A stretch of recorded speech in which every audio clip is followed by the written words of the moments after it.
প্রিয় অষ্টম শ্রেণীর শিক্ষার্থীরা, শুভেচ্ছা নিও। আজকে আমি তোমাদের বাংলাদেশ ও বিশ্ব পরিচয় বিষয়ের নতুন বই থেকে তৃতীয় অধ্যায় এর 24 পৃষ্ঠার কাজ সমাধান করে দেব। প্রথমে তোমাদের বলবো, যারা আমার চ্যানেলটি সাবস্ক্রাইব করো না তারা আমার চ্যানেলটি সাবস্ক্রাইব করবে এবং আমার সাথে থাকবে। তাহলে চলো আমরা ক্লাস শুরু করি। তৃতীয় অধ্যায়, পৃষ্ঠা 24, কাজ। মেজর জিয়াউর রহমানের স্বাধীনতার ঘোষণা সম্পর্কে সংক্ষেপে লেখো। তো চলো এখন আমরা এর সমাধান দেখে নিই।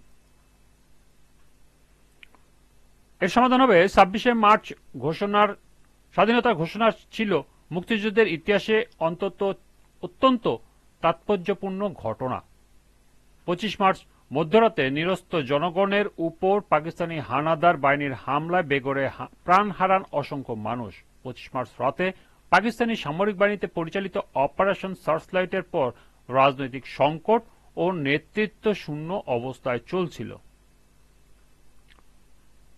জাতির সেই দুঃসময়ে জাতির আশা আকাঙ্ক্ষার প্রতীক হিসাবে জাতির পাশে এসে দাঁড়ালেন মেজর জিয়াউর রহমান। তিনি চট্টগ্রাম কালুর ঘাটের রেডিও ট্রান্সমিটার কেন্দ্রকে স্বাধীন বাংলা বিপ্লবী বেতার কেন্দ্র নাম দিয়ে বাংলাদেশের স্বাধীনতা ঘোষণা করলেন। তিনি ঘোষণা করলেন, আপনারা দুশ্মনকে প্রতিহত করুন, দলে দলে স্বাধীনতার যুদ্ধে যোগদান করুন। তিনি তার সেই ঘোষণায় বিশ্ব বিবেককে বাংলাদেশের এই স্বাধীনতা যুদ্ধকে সমর্থন দিয়ে স্বাধীন বাংলাদেশকে স্বীকৃতি দেবার জন্য আহ্বান জানালেন। এরপর তিনি 27 মার্চ তারিখে বঙ্গবন্ধু শেখ মুজিবুর রহমানের পক্ষে আবারও স্বাধীনতার ঘোষণা দেন। তার এই ঘোষণা সর্বস্তরের মানুষের মধ্যে প্রচণ্ড আশা ও উদ্দীপনার সৃষ্টি করে। সকলে স্বাধীনতা যুদ্ধে অংশগ্রহণের জন্য উদ্গ্রীব হয়ে ওঠে। যুদ্ধের প্রাথমিক প্রস্তুতি বিক্ষিপ্তভাবে শুরু হলেও ক্রমান্বয়ে এটি একটি জনযুদ্ধের রূপ নেয়।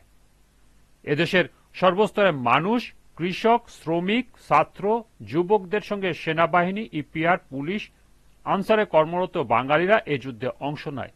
দীর্ঘ 9 মাস রক্তক্ষয়ী যুদ্ধ শেষে বাংলাদেশ একটি স্বাধীন দেশ হিসাবে আত্মপ্রকাশ করে। এই ছিল এই কাজের সমাধান। আজকের ক্লাসটি এ পর্যন্তই।